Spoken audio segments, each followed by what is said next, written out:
We are starting. Hello, Mr. Gavin. Um, Thank you for your time.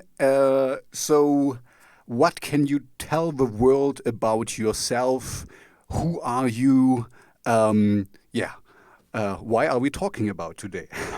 What are we talking about? Hi guys, I'm Dan. I'm from the band Brokestone Eye, here in lovely Melbourne, lockdown Melbourne, down the bottom of Australia. So yeah, I'm the singer, songwriter, creator for the band Brokestone Eye. We're essentially four-piece band down here in Australia, spread across the whole of Australia, really. Yeah, been going for quite some time, and we're here because we've stumbled across my music, and we're here to have a chat about it and a bit about Brokestone Eye and who we are, why we are, and you know what we're all about. Exactly, because I tried to do some research actually to before the before our call now, and it's tough to find something about you. I mean, there's this. What was it? The frequency, the Yeah, hertz. Your yeah, you might need to elaborate a little bit about this. And then there's only certainly. one song for Brokestone Eye. Yeah, so Ice or fun. Eye? Is it Ice or is it Eye? Yeah, Eye. just Brokestone Eye. one eye. And a nice video I just watched, and but not much more to find. So, Yeah, but yeah, on the it's other hand, I give it over to you in just a moment. On the other hand, I could clearly hear that this is not your first song you're doing. I mean, this is not you're coming out, out ready to punch. This is some really well crafted stuff. So, can thanks. you maybe explain a little bit how come I only find one song? And I hope Mm, there will be much more. I guess you're working on yeah, an album or something. And yeah, and that's right. where are you coming from music wise? Because you're not, you have not fallen out of the sky with this cool voice and this cool music. Just elaborate a little bit, please. Thanks, man. No, I'm very happy to elaborate. You're 100%. You picked it very well. I've been playing music for the last 15 years and been through many projects. And I suppose to go way back to the start, it started on an acoustic guitar.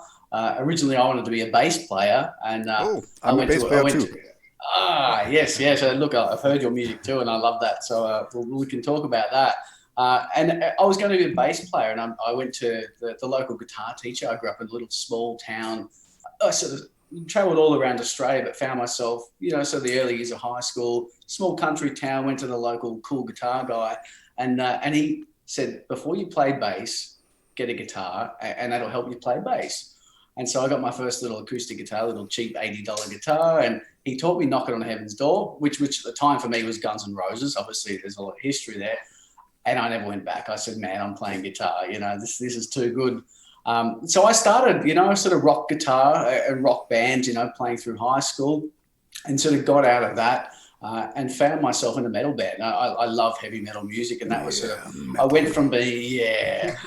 metal. from being a singer, like a clean singer, as you'll hear in the song, singing clean vocals and playing guitar and sort of all aspects of rock, but metal got me, and it's funny, you hear a lot of people talk about metal and they say, I loved it when I was younger and I grew out of it. I grew into metal, Hmm. like I had all the rock and, the 60s and 70s and all that foundation.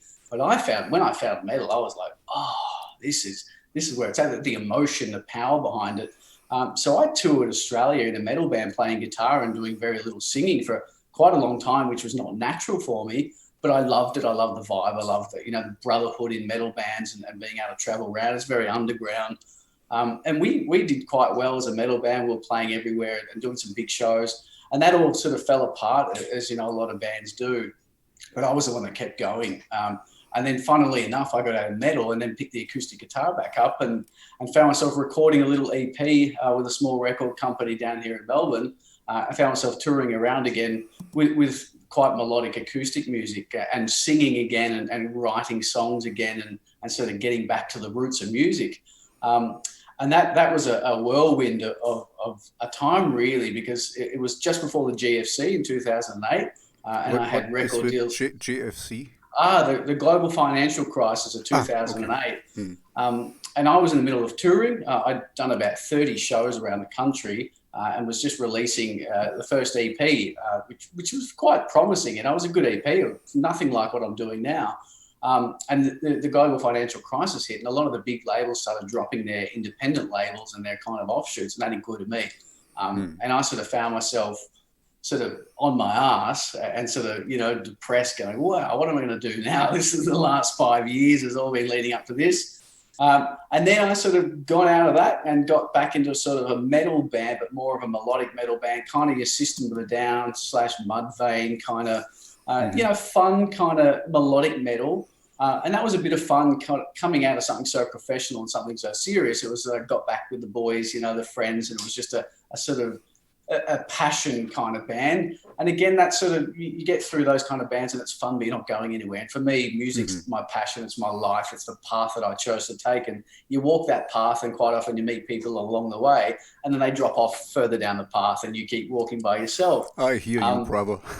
Yeah, man. Yeah, look, it's a lonely road filled with a lot of people. That's kind of how it is. It's actually, that's a good saying. It's a lonely road filled with a lot of people. Yeah, you're never really alone, but in the end you are alone. Yeah. Look, if it's a path you've chosen to take, and you know yourself, you work jobs along the way, and the modern musician now, I mean, if you want to do any music, you got to be working, you got to be putting your money where your mouth is. So I walked out of that path there and came to a point in my life where everything started kind of clicking, and I'd read a lot of books. I followed every religion along the way, and very heavily invested in ancient history and where human race should have evolved from, studying all aspects of religion, every religion, and then into spirituality, the conspiracy, the true history of the world, and the alternate truth, which most of the time is more accurate than what we're being told. And I found myself in sort of a personal situation where I followed this crazy series. It started with going to an event for a speaker and an author from the UK called David Icke. I don't know if you know him. And he's a guy that's sort of been an alternate journalist, really, that sort of exposed different aspects of where world politics have been, and some pretty far out stuff too. A lot of people get turned off from. But for me, I've always been someone that if you can believe it's possible, then you'll never kind of be ignorant. It's crazy as it sounds. It could be true. Who are we? Yeah, you don't know. You know what I mean? You don't know the truth until you see it yourself or you feel it, it. So I found this DVD, and it was this sort of, it was like a sacred geometrical, it was called the template. It's like a ceremony. It involves hypnotism, sacred geometry, and sort of opening up, kind of like how the chakras and the meridian points align, and reconnecting circuitry in your body. It was pretty out there kind of stuff, but I found myself coming out of this going, wow, like all this stuff that I've done and all these bad things that have happened, all the great things that have happened, all the people I've hurt along the way, people have hurt me, coming out of it going, I chose all of that. I did all of that. I created all of that. I'm responsible for all of that. And I forgive everything that ever happened. And sort of coming to this big epiphany in my life going, I get it all and I love it all and I accept it all. And as that started happening, life just started rolling down this massive hill. And I remember saying to a friend, I've never wanted to go to South America, but I have this calling. And we'll fast forward a little bit because it can be in depth. But I found myself 3 months later, I pulled up my computer one day and it said, do you want to go to South America? I went, yes. And it said, give us 500 words on why you should go to South America and see all the sacred sites. I wrote this little essay and hit enter, did a word count, it was 500 words exactly. It turns out that this crew that had managed these ceremonies, I spoke with the sort of leader of this group and I said, hey, I'd love to help out. I was running events at the time and I said, I'd love to volunteer my time. The crew that were handling this South America trip, they happened to know him. He had told them about me a month before. I'd entered a competition. I get shortlisted and they said, you not believe it, but we know about you, and yet you're on our shortlist. And then they invited me to join the company. And then I went over to South America, did this journey through all the sacred sites and started connecting with these amazing shamans that knew the sort of history and the details of all this sort of ancient history, the stuff that I've been looking at for the last 20 years. And all that found me to a shaman's little hut in the middle of South America, in a village, and into ayahuasca, which had kind of, I'd experimented with all the psychedelic drugs and I'd really kind of stretched my mind, for a good 10 years. But I found myself really at that nexus point in my life where it was as if all of these crazy events that had been happening had led me to this little village in the middle of Peru, and basically leaving my body on the floor of this little shack and sort of getting all the answers. And I sort of followed that, and that spat me out the back end, and I ended up back here in Melbourne, and happened to meet people along the way that led me to the musical crew that I'm with now. And this producer sort of sat me down and he said, you need to be doing a project that blends your metal love and your melodic acoustic love together, because all the projects I'd done had been influenced by other people and sort of my love of the music, but it never been really wholly me, because I was like, it's either metal or it's an acoustic and there's no in between. And so I spent years just sort of crafting. I had about 50 songs that we sat down and we sort of culled, the years of work, and went, where is the real me? Where is that real sound? And I think when you listen to Red Sand Chronicles, you hear those elements. You hear the elements of the metal that I like. You hear the melodic, and you hear the stuff that really was where I became attracted to music, was in, those formative years in high school, where the stuff you're listening to, it's, when's the last time you put music on and it hit you right in the feels like it did when you, 15, when music just, you go, oh, your jaw drops and you go, oh my God.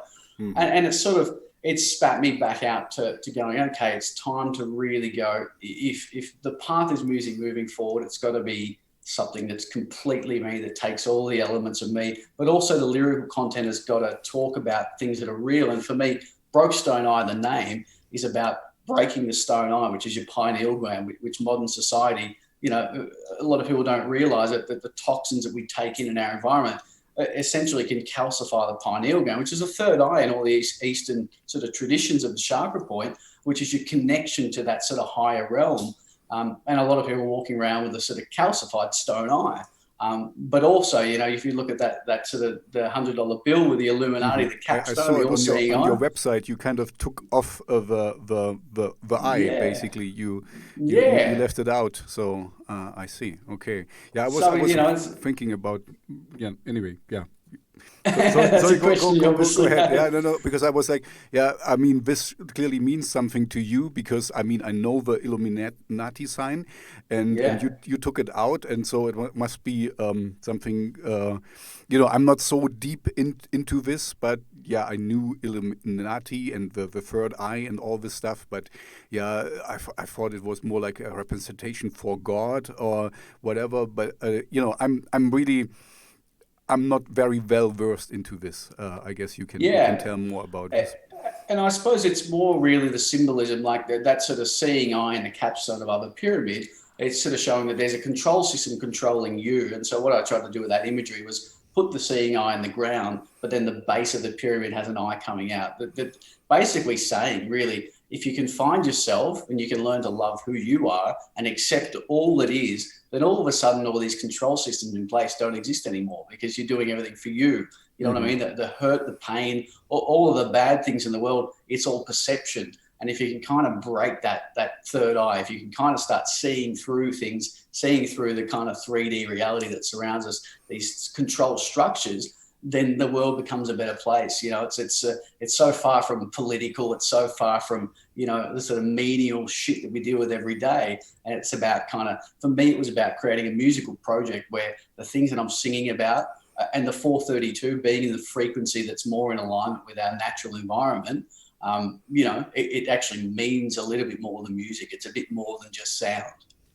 I see. Okay. So does the I was just recently, Joe Rogan had someone on with the creation of religion and stuff, and that the Christian religion was founded on psychedelics and all these things. So I'm just wondering, I mean, I don't want to break any laws, and how things are in Germany, and I guess in Melbourne it's the same and stuff.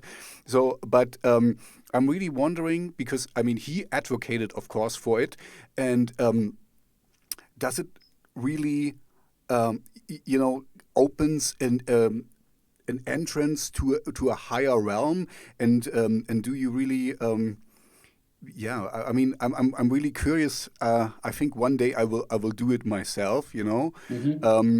Because I really would like to see to become to this higher a level, to this meta thing. I was thinking of what can I do legally at the moment, like this floating water tanks where, take out all the sensors and stuff so that you get to a higher level or so, because, this is a public thing we are talking about, like I said to you in the beginning. So I'm not going to say anything that I will do something illegal. But I never actually took drugs. I mean, there were some incidents, so I'm very cautious about it. Also with alcohol or so. I'm a bad German. I don't drink any beer. I drink maybe once or twice a year some alcohol, usually for New Year's Eve or something. So I'm very cautious about this because I don't want to get. And I'm getting to my question. I don't want to get my mind, myself, kind of, damped also, dampened. But I also can see now with kind of talking about this and listening to Joe Rogan and others, that it also opens it, kind of the opposite of what I'm kind of want to protect myself, that I'm, I'm not drunk, but this is a different kind of drug. This is a different kind of realm that opens. I'm not just, drunk and doing stupid stuff. This is kind of being enlightened in a way, So I'm really interested into this, but I don't really know. Here in Europe, I think in Portugal, they kind of decriminalized all the drugs you can use, and you legally can use it. So if I want to do it, I could go where, not maybe now with Corona, but take a hotel room and just get on a trip or something. So to be on the safe side. Anyway, what is your experience? I mean, does it? I think you were quite enlightened before, but was there some difference you had, or what's your recommendation, basically? What you can tell me about it?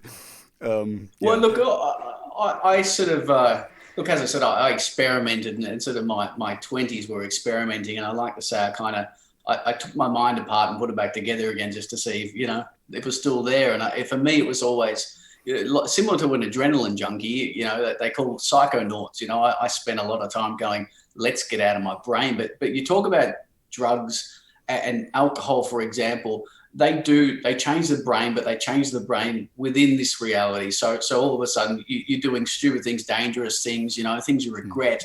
Whereas when you get into something like ayahuasca, it dampens your perception also, and I don't like this, but sorry, I broke you up. I wanted, I think because these stuff we are talking about now is more, it heightens your perception. It does the opposite of what alcohol does. Alcohol is a really bad drug for you, as far as I can see.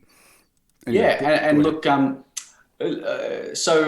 so if you look at ayahuasca, for me, it's not a drug. And I think a lot of people would say, well, it's not a drug. There are drugs out there. Cocaine's a drug, alcohol's a drug. I mean, cannabis is a drug. That's a story. It's plant metal, same vein as ayahuasca.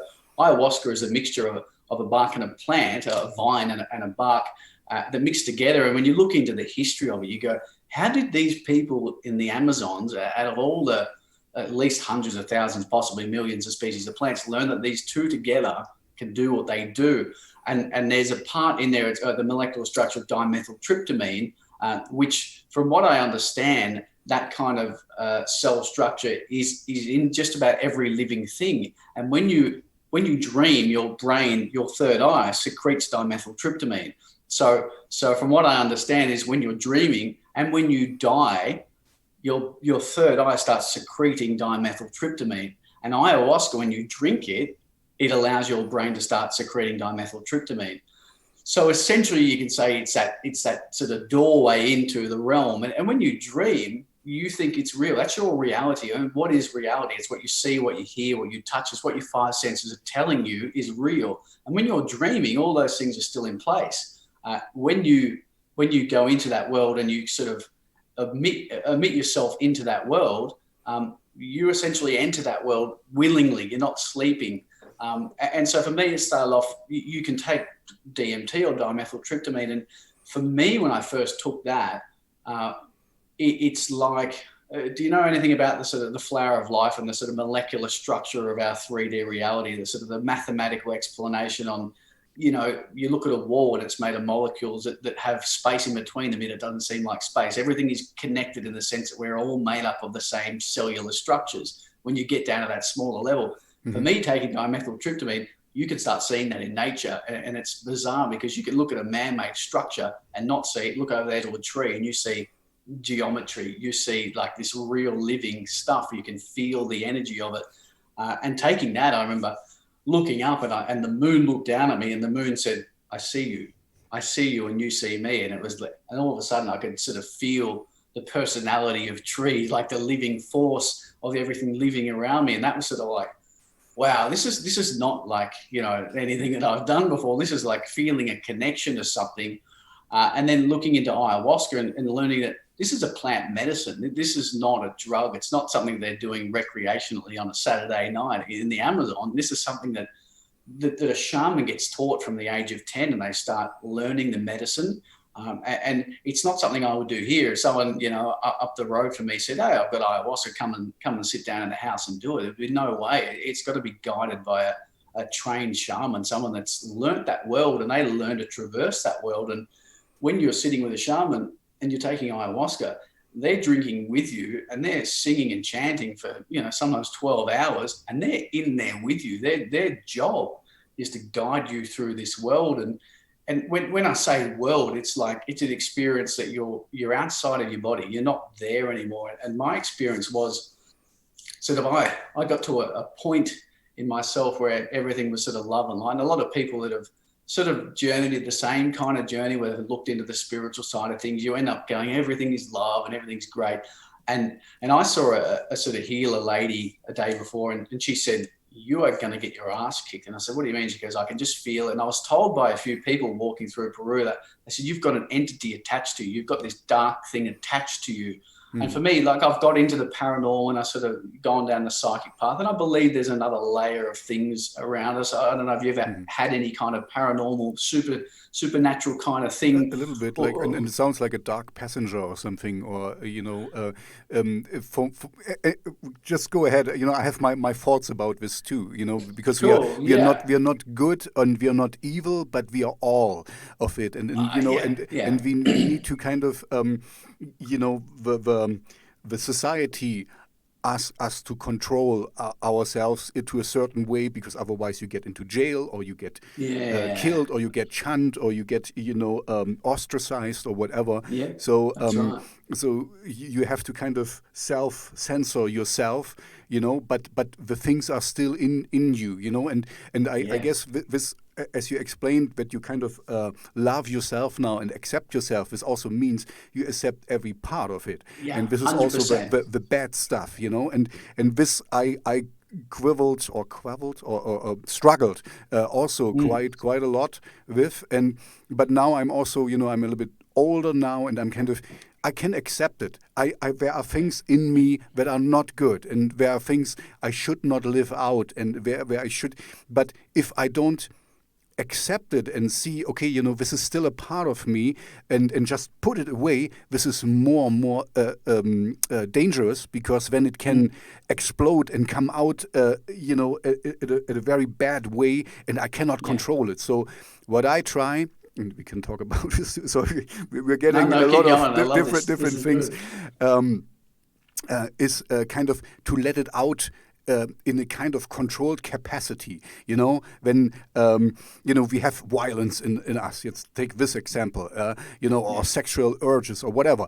And you know, you kind of, your fantasies, you need to manifest once in a while. You know, I did medieval sword fighting, so I was, you know, in a stunt show, and really, you know, let out all the anger and the mean stuff. I like to play the bad guy. I'm really good.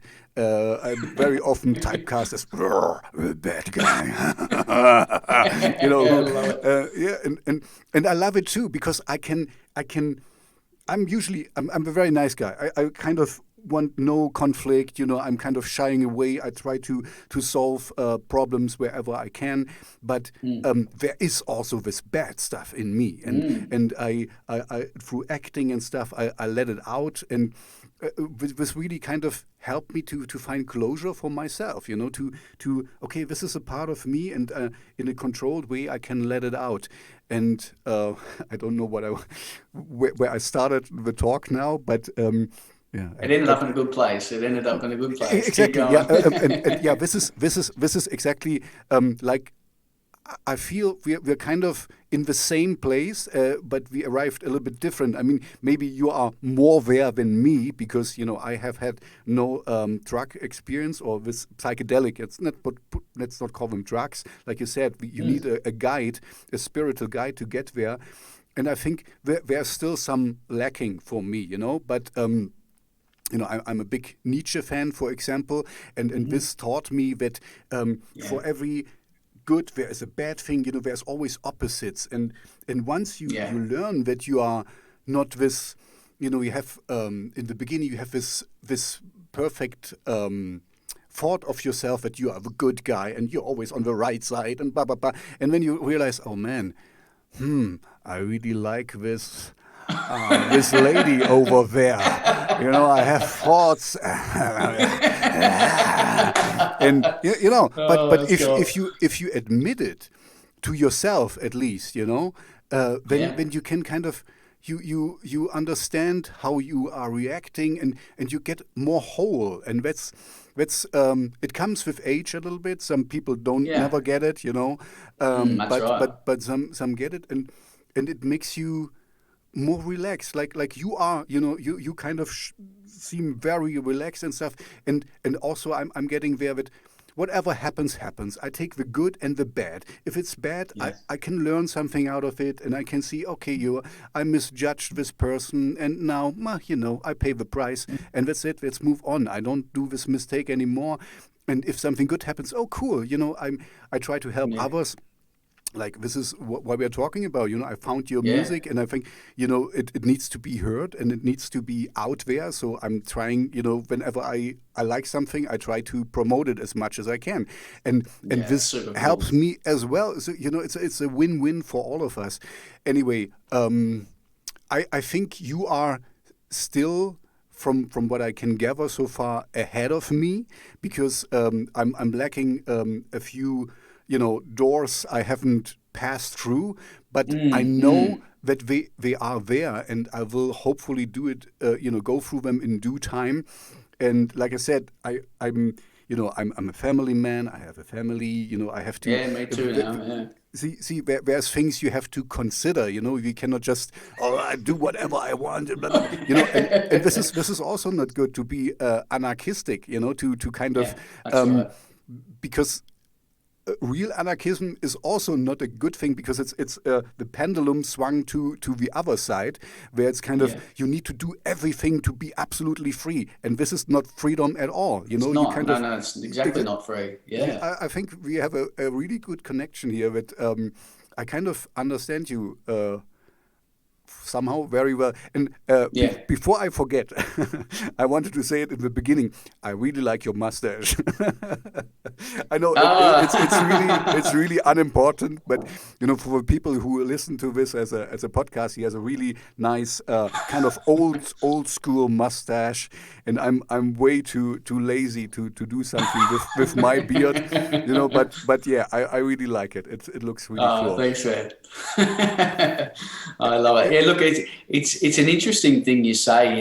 You bring it up, and this is one of the core things I think of the problem, at least with Western society, is is you talk about that. You feel guilt. It's this guilt that's ingrained in us. So that's one core thing that leads middle-aged people to just be completely fucked up, is that they feel bad about their thoughts, like their thoughts. And it happens from an early age. For me, it was quite young when I sort of realized, oh, I like the look of her. I want to do some things. I don't know what they are yet. But you know what I mean? And it's these things that we kind of feel bad about, and we're told that they're bad, they're naughty, it's sinful, you know, and this idea of sinful, it's like, who the fuck came up with that? I mean, seriously, if a God created us and he put that there, and that's the one thing that's going to keep the race fucking going, and you're going to feel bad about using it or thinking about using it, what the hell's gone wrong there? You know, there's there's some inherent problems with the way our society's structured. Yet you come out the other end of it and you're going, I feel bad, you know what I mean? It's, for me, it's like, I learned, if I could teach my son one thing, it's like, never, ever, ever feel bad about what you think. Whatever pops in your head, don't feel bad about it. You can shelve it. You can kind of go, probably not a good idea. You learn to act on, you know, but never feel bad for your thoughts. And that's the thing that I think creates, you know, I mentioned, someone said, oh, you've got a dark entity. Well, whether that's supernatural, some, you know, real entity or from a fifth dimension following around, or whether that's just energy pent up at the time that I hadn't yet dealt with yet, that some people, I think, are sensitive to those things in our world, and they can sort of see them, or they see them as colors, and people see auras and things like that. I think if you're a person that's got so much guilt built up, which I think at that point I did, I started accepting, I started realizing that I had to learn to see all of it. But, you know, I had a lot of violent, you know, I used to MMA fighting, and I used to love, for me, it was like, all that would come out when I used to drink when I was younger. And I knew that was a problem, because I was always a nice person to people. But then, you know, I have this violence that was built up that I never let out, and didn't know how to let out, and feel bad about it. You know, you got to be a good boy, you know, and all these things come, as you said, you suppress them for long enough, and then they go boom. And then it's like you regret that for years. And I think I had a lot of regret kind of bubbling.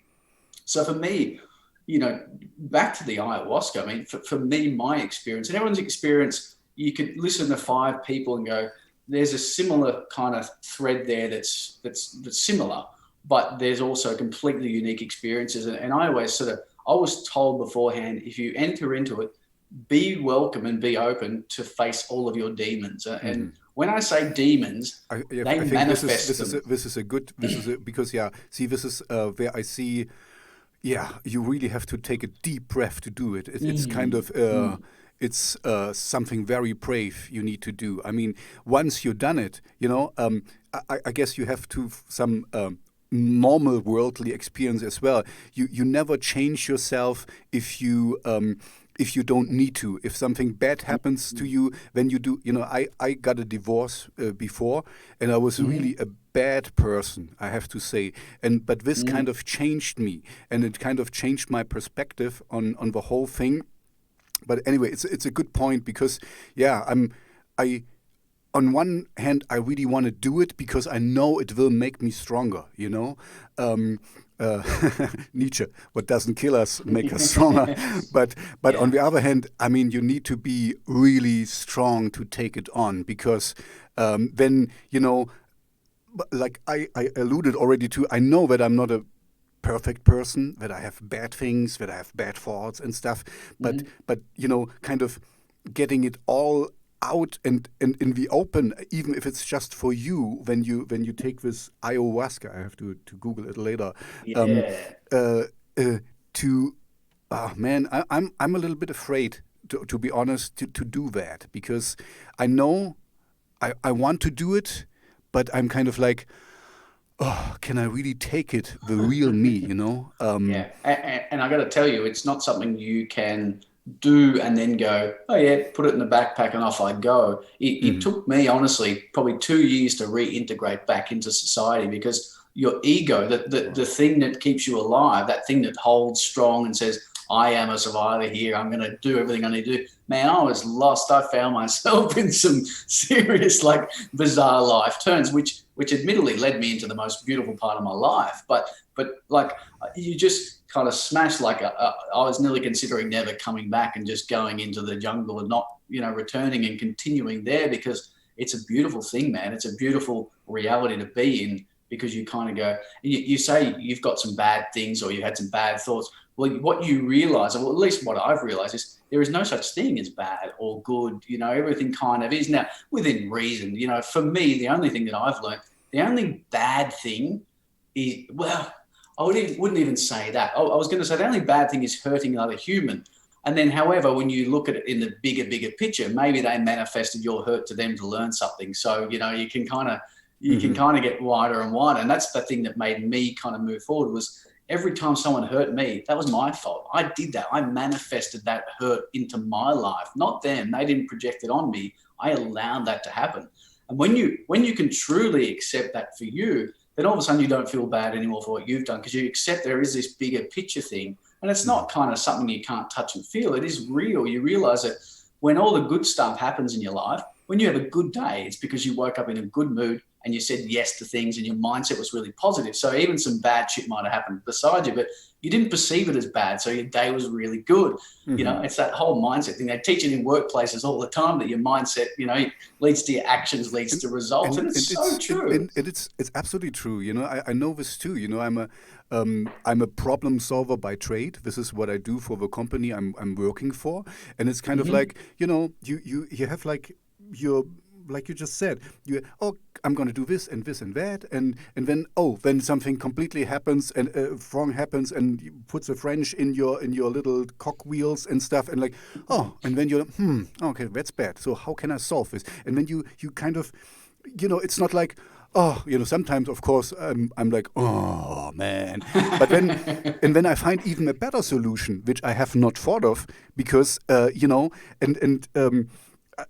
I think we completely agree that the straight way is almost never the good way. It's kind of, that you take the long winding roads and find this and that. Like you said in the beginning, you're alone on this trip, but you had a lot of companions on it and stuff. It's like, you meet much more people if you take the winding road than instead taking the highway and taking the fast track to wherever you want to go, So it's and this is what life is also, to take it really big now, it's what it's about, to in German we say to give the years life.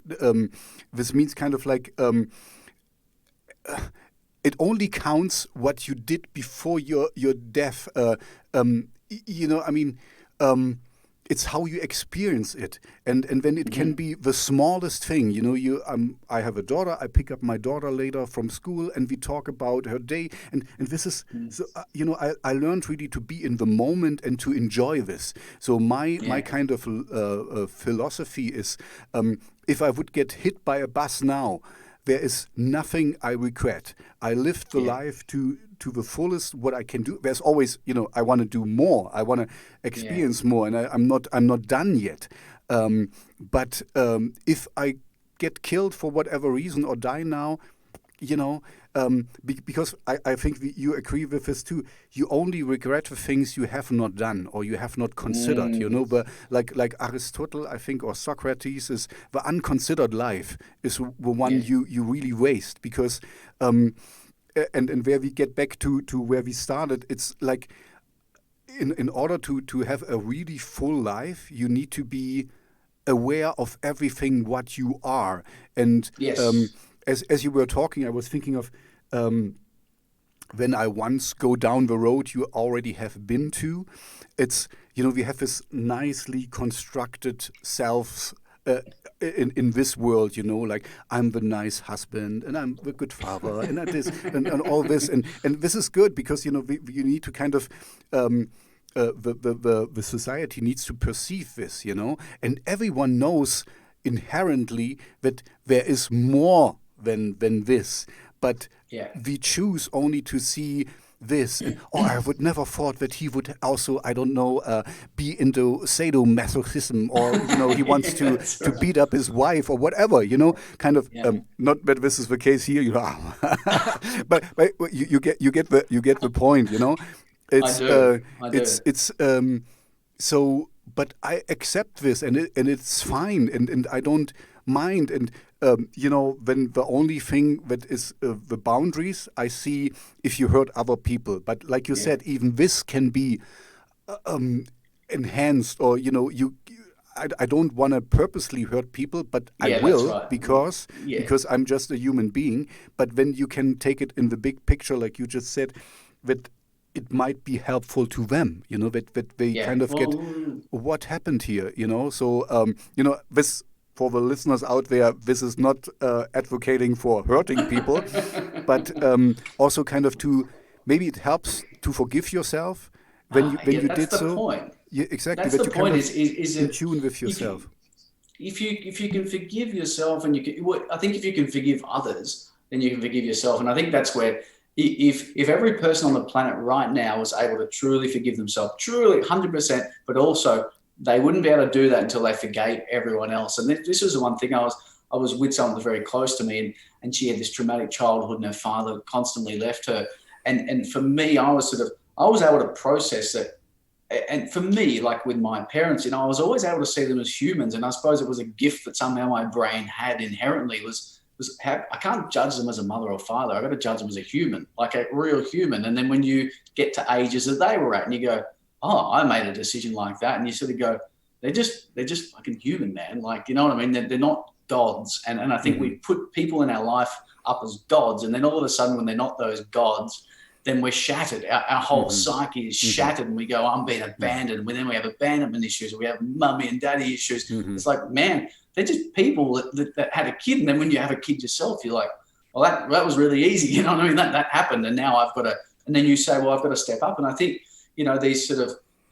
these things that we tell, that we've got to be the good husband or the good father, I think you've got to strive to that, but you've got to strive to that because that's what you want to do, because you get joy out, not because the next door neighbor thinks you're a good father, or the next door neighbor thinks you're a good husband. It's like, fuck them, because you know what? The people that sit there and go, I didn't know he was into this. Oh my God, I couldn't believe it. All the nasty shit they're into, they're not telling anyone. Do you know what I mean? Everyone's into nasty shit. Everyone is the same. Everyone has that shit deep down.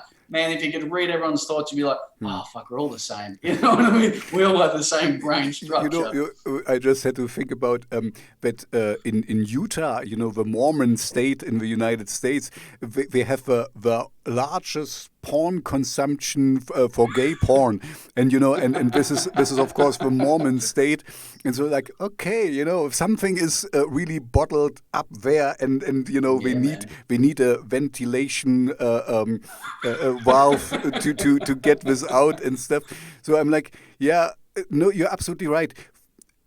Okay, I usually don't curse, but yes, fuck the others. You need to be whole in yourself, and as long as you don't abuse your child, or beat up your wife or whatever, that's fine. That's your thing. I don't. I also really like privacy, and this is my thing. As long as I don't do anything that is really not any questionable a bad thing, that's fine. I want to. That's right. To be able to hug my daughter, and I want to be able, to kiss my wife in public, or sometimes you cannot even hold your hands in some other things. It's really so stupid. Some of these rules were just man-made, totally. and completely, completely against everything. But okay, this is not our. It's against humanity. Yeah, totally, man. Yeah, we're on the same page. I think that's cool. Anyway, maybe after all this discourse, we get a little bit back to music. So, I have to admit, I saw under your video you had the lyrics, and I just glossed over them, but I didn't really get into it. After this talk, I'm going to read them, and I think I understand them better. You will, yeah, for sure.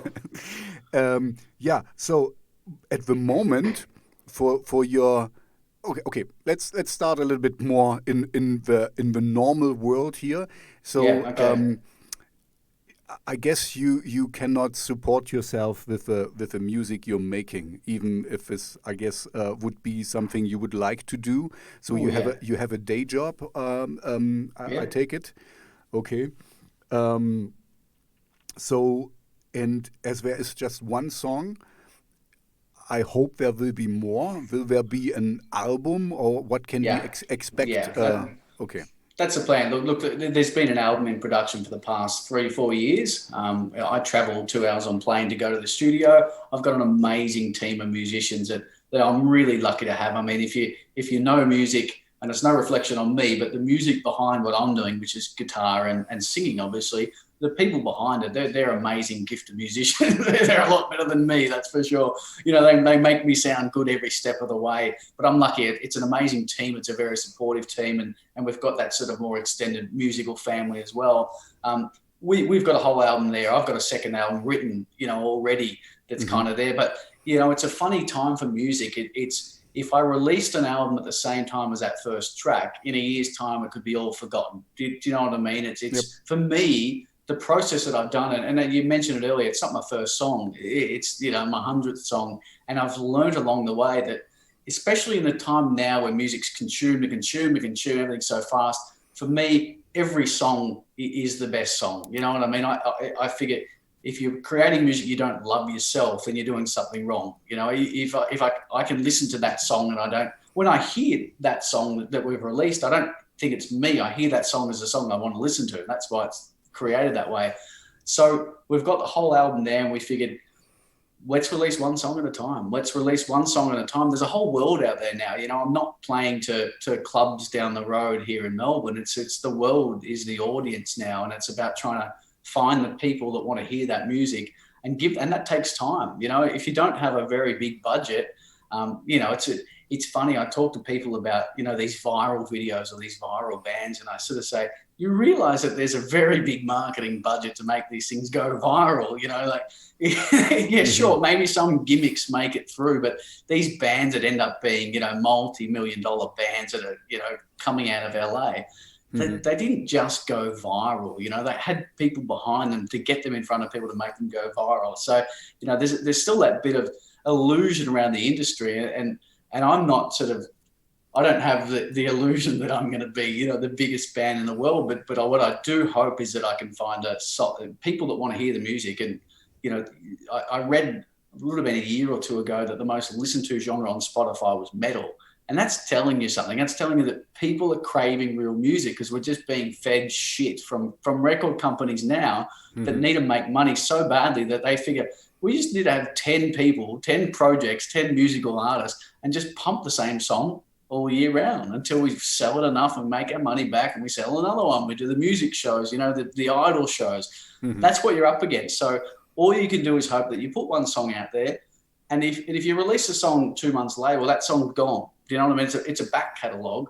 But I think the money and the effort and, the blood, sweat and tears that I've put into this project to kind of be the last and only project that I ever do. Maybe there'll be side projects, but, this is the vehicle to kind of get me where I want to be musically. And that's to sort of get to a self-sufficient state of life where creating music, is all there is, or at least not having to do the day job. I love what I do. I love my day job. So to be honest, I'm quite content where I am right now.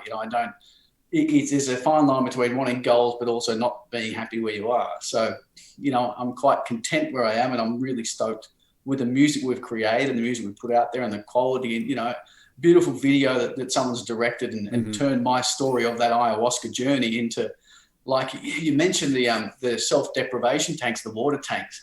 There's an 80s movie called Altered States. Oh yeah, I haven't seen it yet. Well, the director, S. Wicked, amazing guy, amazing filmmaker. He's just brilliant on the camera. He directed the whole thing.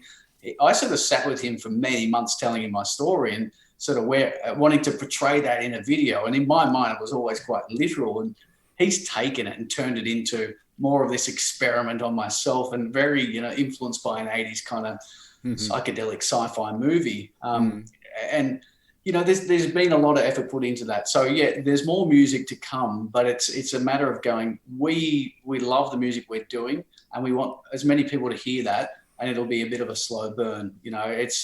It's hard. Do you release a whole album at a time? Look, to be honest, being a new project, it's not like there's a million fans waiting for it. So that one song, this first song, is creating that attention to enough people want to hear it. Otherwise, who are you releasing it to? Hmm. So you say, okay, I have a few questions now. Awesome.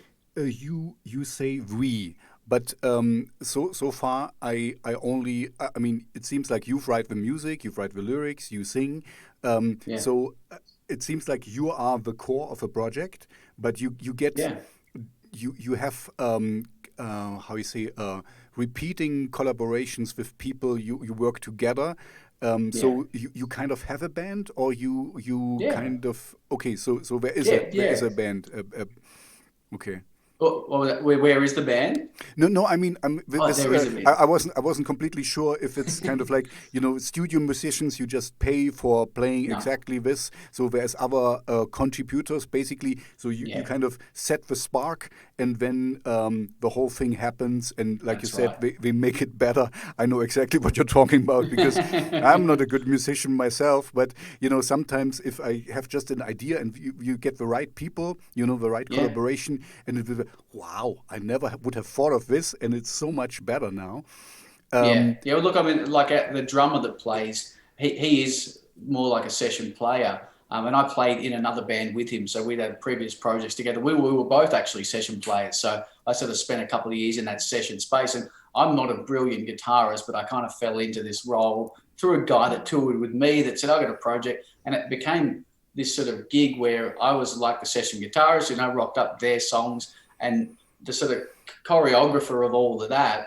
He's actually produced this record, but he plays bass, and so he's the one that's captured my music. And I mhm, wouldn't want anyone else's bass lines on there. And for live shows, he'll be playing the bass. The drummer, his job is to play drums. So he's the drummer. He's the essence of that beat that keeps it going. I mean, when we recorded the album, what blew me away is it working, especially in the metal scene. You got drummers doing crazy stuff. To play with a technically gifted drummer that could kind of hear the song and then sort of create an energy. You really, when you have that aha moment, what a drummer can do to a song. Like you get a song and you hear it in your head a particular way, but then you get a drummer that plays something completely different and it takes it down this path. And when you're in it, it's kind of like you're with a girl for the first time. You're going, oh, this is awkward. But when you go with the flow at the end of it, you go, that's fucking beautiful, man. Like, wow, I could never have made this song go in that direction without you.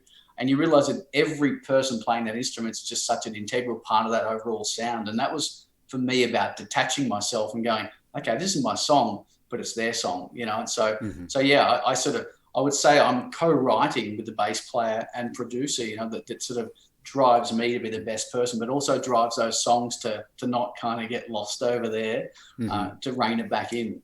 This is actually a very good point you're making here, because it's not easy to let go a little bit. Sometimes people are too controlling, and Yeah. I also like this because this you have in a real band. You kind of like I said, you set the spark, and you say, Mm. okay, this it is, and this is the idea, and then you let other people run with it because, I mean, other people are other people, and they come up with they see it differently. Each song, if you listen to one song, it means something for you, and if I Mm. listen to the same song, it means something completely different to me.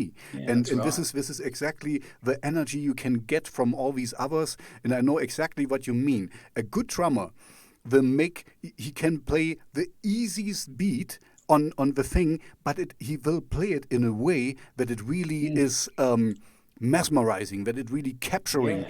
and a bad good drummer will play. He will show you, oh, this is what I can do, and I can really, and I, blah, blah, blah, blah, blah, blah. And he kind of want to show off. This is also, Yeah. if you mature as a musician, man, sometimes you just need four chords, or you just need, Oh, a nice arc, and you don't have to show.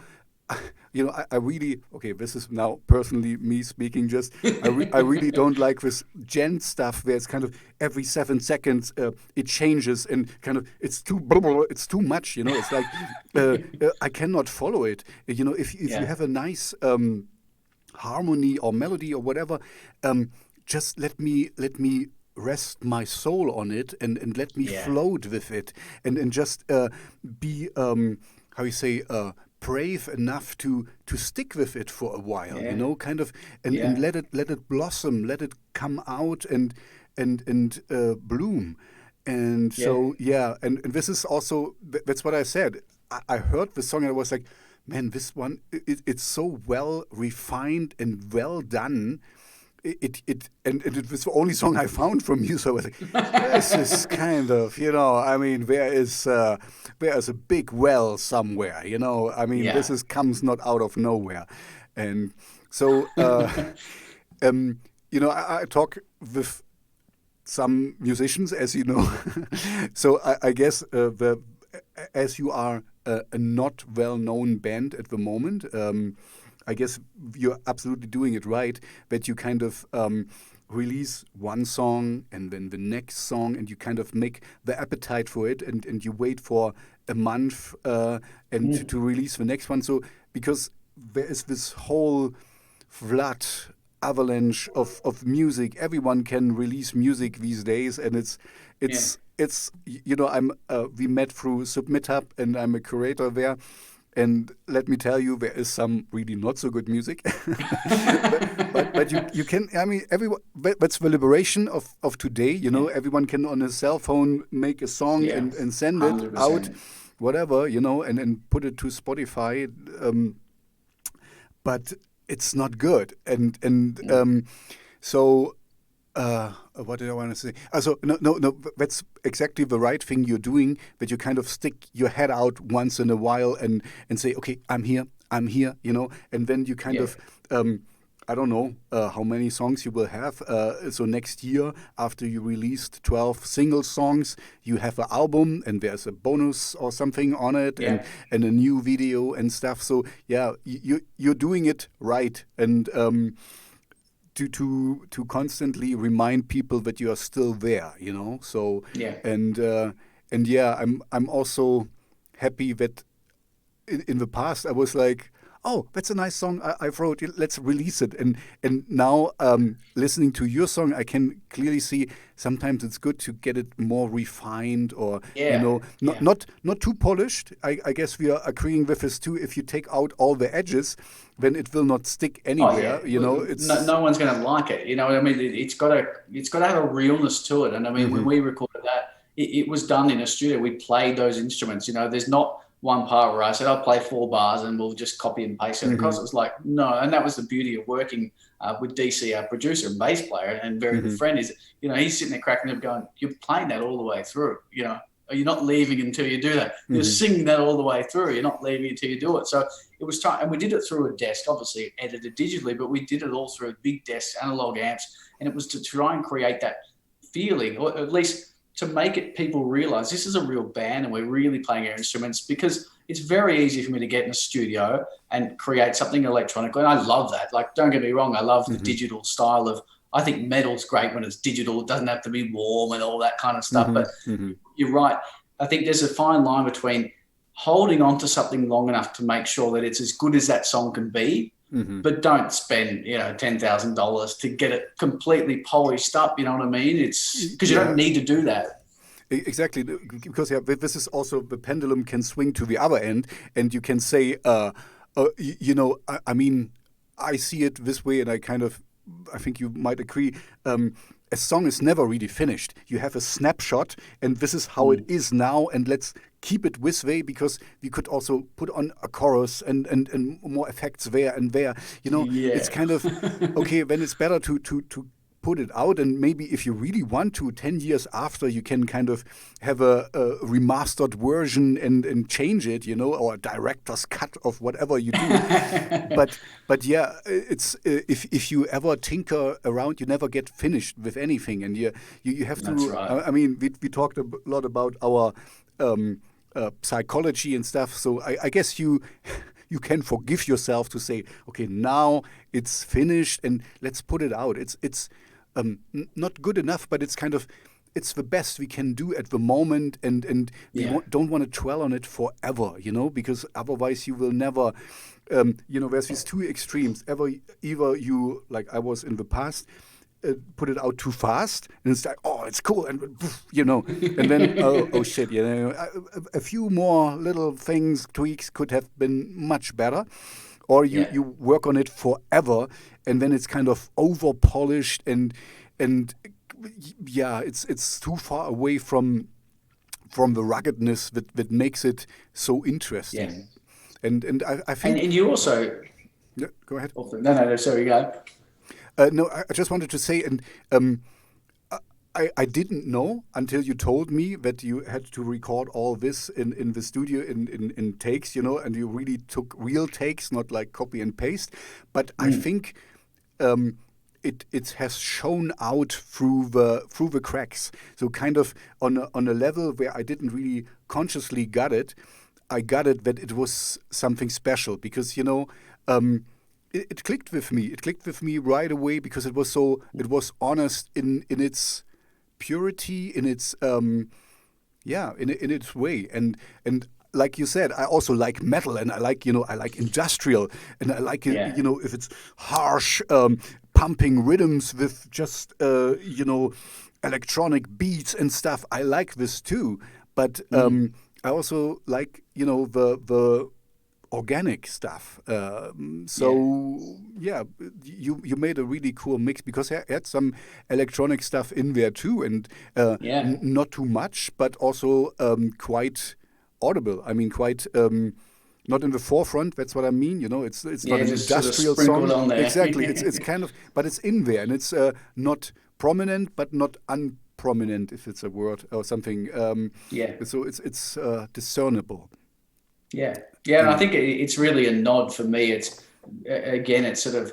about taking the sort of the me out of the brain and putting it into music, and so there's a lot of little nods, and it's not just me. It's like the drummer's influences, which I think between all of us we have certain loves for music, but we also have branches that go off that other don't hold those branches. But, it's those little kind of, electronic things. It's just little nods, for things that I like. It's not too much. And I think it's funny you talk about kind of, you can listen to your own song 1,000 times when you're in that mixing stage, and you can always find something. Like there was a week where I was like, I don't like that guitar sound.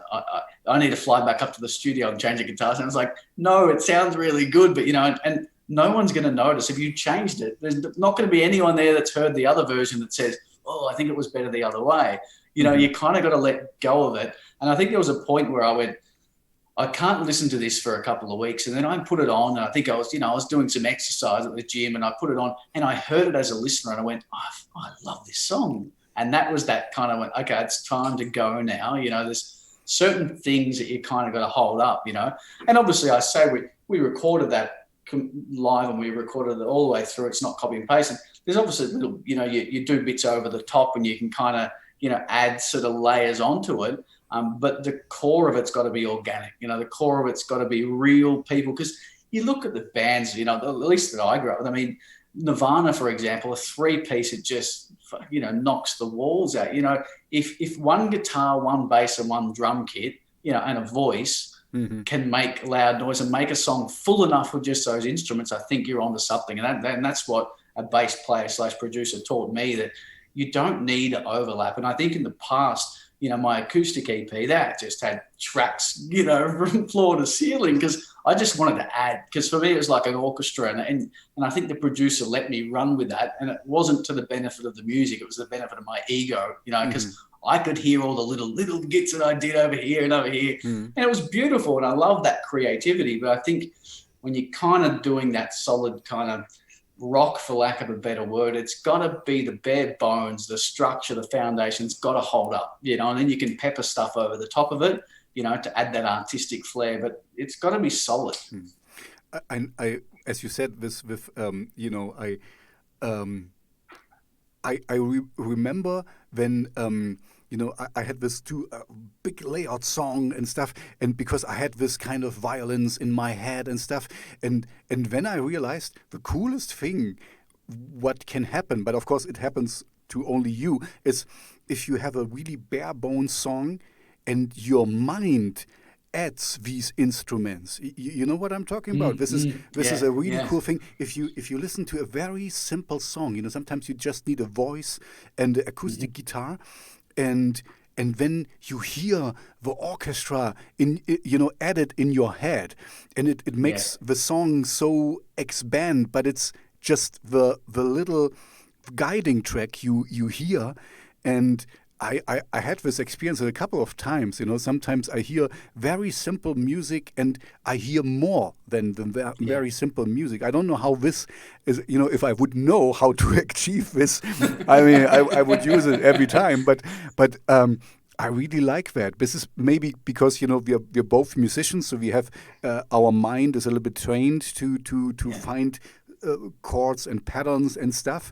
But I really like that. It's kind of like you play music and then you have added features basically you turn on in your head. And so anyway, as you just said this, because I remember I did also a big layered song and one more voice and one, and then you take it an octave higher and an octave, and then all this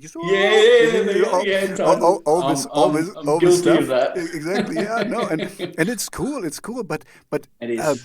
If if you can kind of tweak it out that you how you set it in the head of a listener. I'm not claiming on how to do it, but as it happens to me, it also happens to others, that we can hear more than what is there, that we can listen to the gaps of the music and fill it in with your brain, So, you're onto something there, man. That's some groundbreaking stuff. If you got a whole album you can listen to, but your mind will play the rest of it, dude. And if you could hook up nodes and then translate that and hear what they've added onto it, man, this would be cool. You would have to check the brain waves of people or something. Put them in an MRI machine or whatever. Yeah. But I mean, this would be great. You would have albums so with cool. just like beep, beep, beep, beep, and then boom.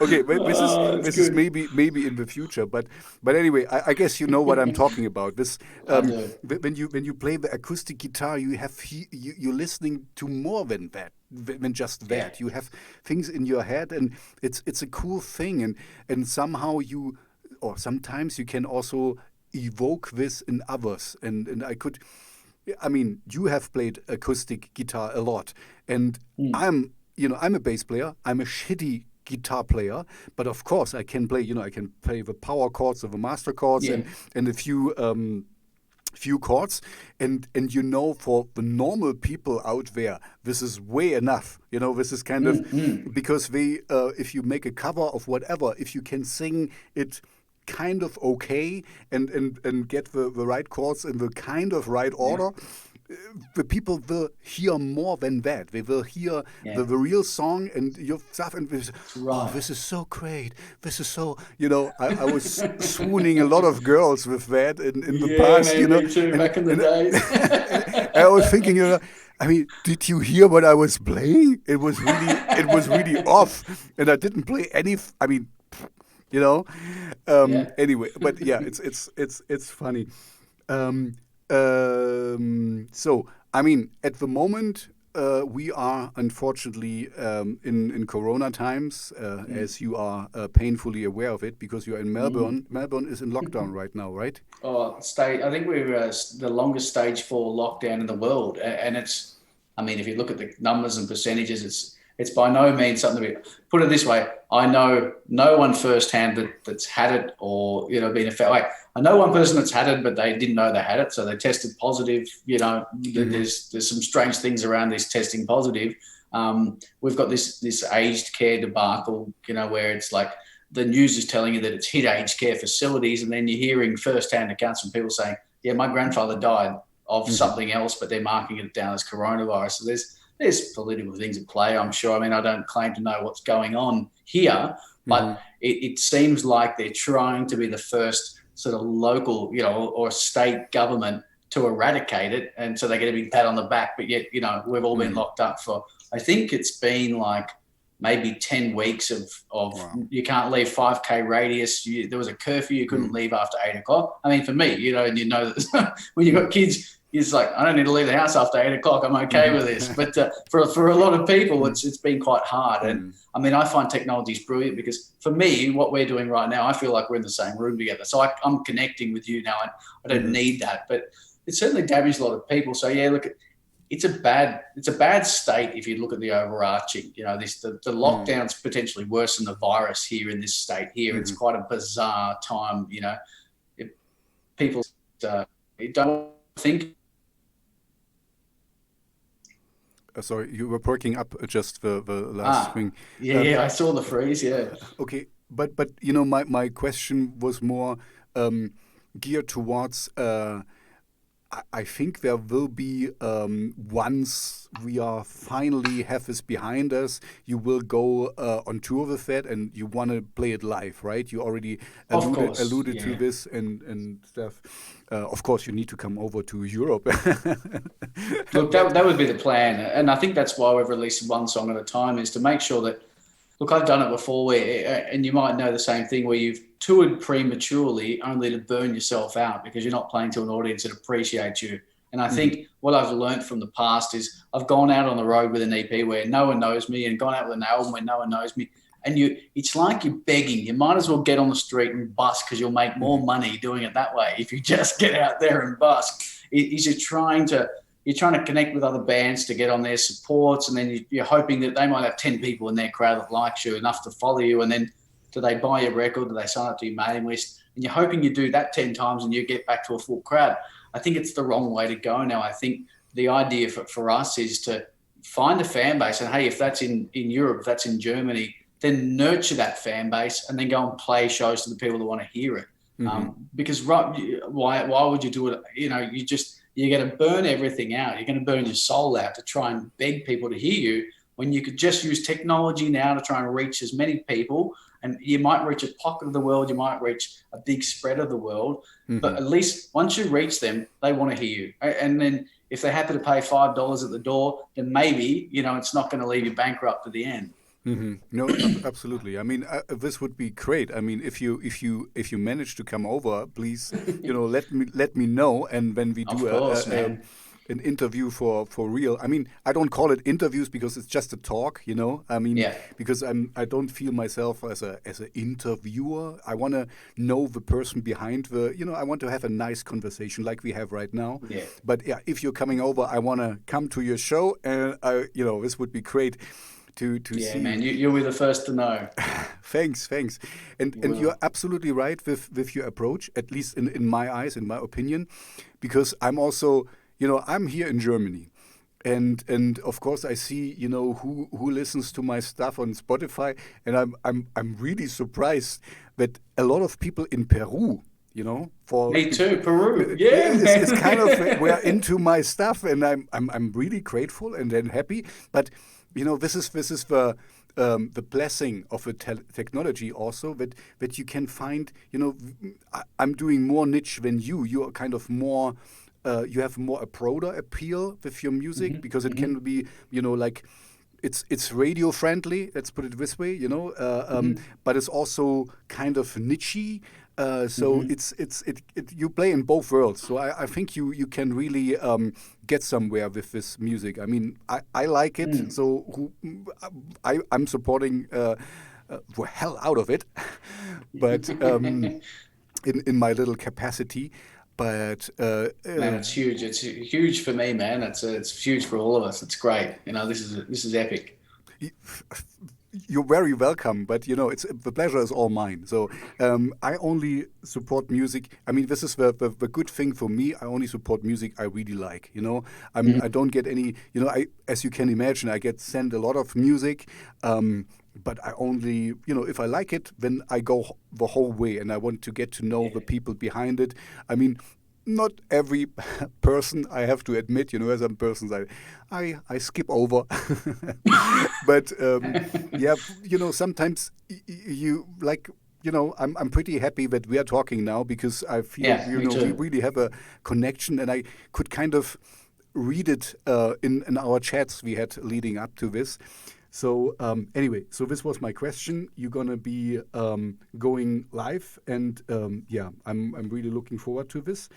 Me too. when it's a possibility, it seems so far away now with this COVID. It's like, when will live shows? I mean, you got to think about all the big bands that's their living. It's like that's been pulled away, and I'm sure technology will kind of come out with something.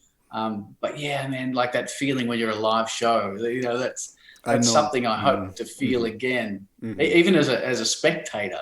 Like I cannot wait for music to thump through me. Yeah, this is my big hope. That people kind of, once this will be behind us, that people really will see, what it is, because everyone has a cell phone and is swiping and can have an online concert or something, but it's not the same. I mean, even if it's sometimes really like you can smell the sweat of the other person, and but it's kind of we can kind of loop it back to the spirituality.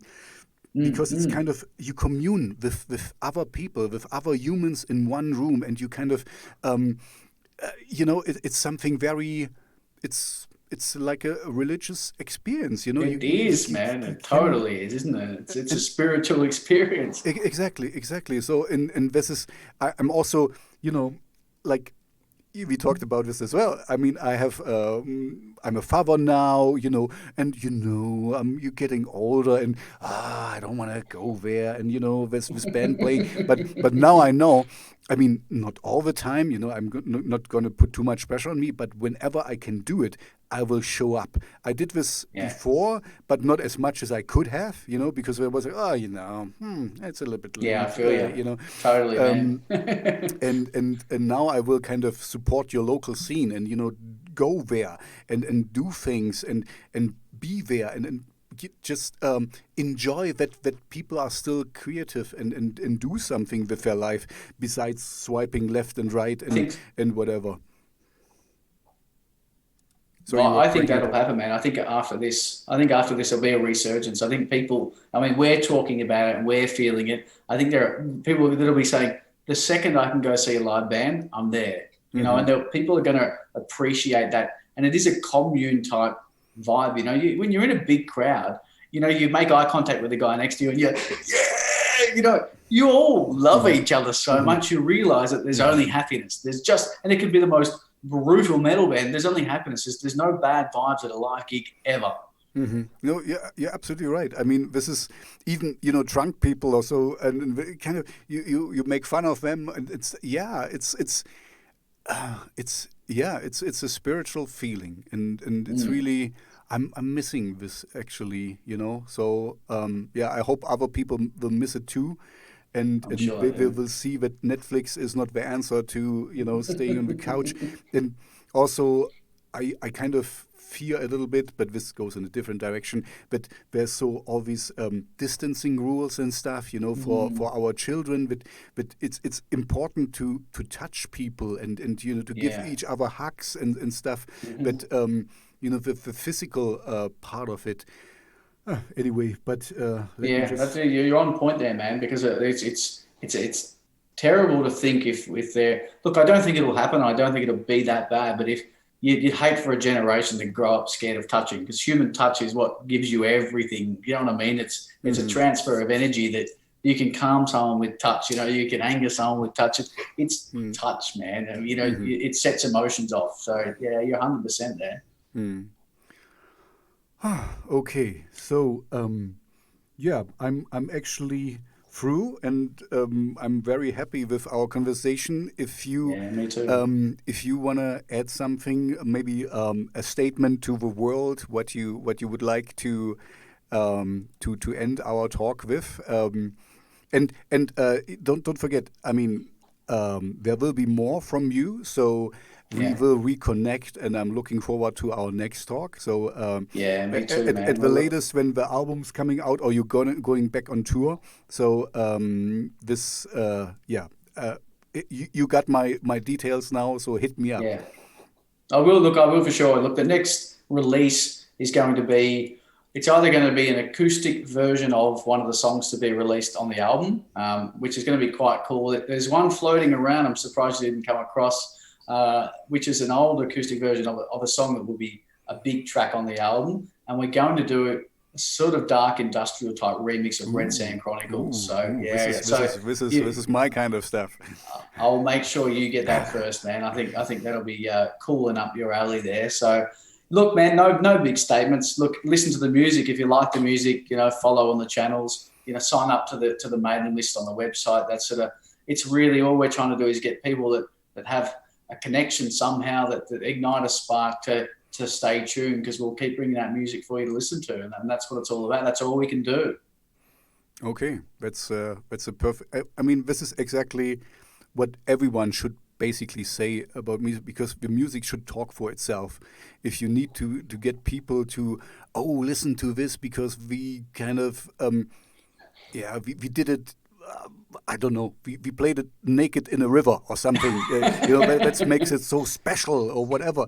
It doesn't really, in the end, it's what you produce, what you show, and if it connects, and and I think your music. I mean, I'm I'm swooning a little bit. I'm a fanboy.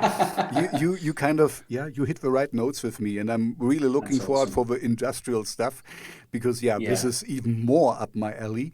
So I thought so, man. Well, as I said, man, you'll be the first to hear it once it's done. I'll send it across. Thank you very much. So thank you for your time. Thank you. All the best to Melbourne. This is what I wanted to say at the beginning, and I haven't even said it yet. My wife is from Melbourne, so I have family connections to Melbourne. So I might visit you once. Man, if you're ever down this way, please let me know. I will let you know. That's for sure. This would be great. Maybe we can, because once I will go there, things should be after COVID, so we can go to a show or whatever. Or even anyway. Unfortunately, this will be now in the not so clear future when. But anyway. It's cool. We have more than one connection. We do. Okay, so thank you very much for your time. And thank you. I wish you all the best. And it was very enlightened. And you gave me lots of things to ponder and to think about. And this is what I like the most, doing this to also learn something new, to get more insights. And so thank you for your openness and for your time. And, awesome, man. You're very welcome. Thanks for having me. Talk to you in somewhere soon along the journey of our lives. Awesome, man. You stay safe. Peace. You too. Bye. Cheers. Bye. Cheers. Bye.